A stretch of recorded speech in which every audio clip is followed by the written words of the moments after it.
पशून् पशून् पाहि पाहि पशून् यजमानस्य बह्वीः स्यात् गोपतामस्मिन् ध्रुवा अघशंसो मे शतस्तेनो होमार्क्ष्मा अनमीवाः प्रजापतिर्भागमिन्द्रायाज्ञा याज्ञाहाप्याध्वमा कर्मणे श्रेष्ठतमायार्पयतु प्रसवितावो देवस्तवाजवस्फूर्जेत्वेखे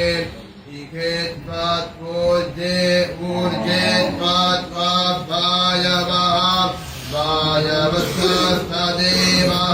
देवो वः सविता प्रार्पयतु अर्पयतु श्रेष्ठतमाय कर्मणे श्रेष्ठतमाजेति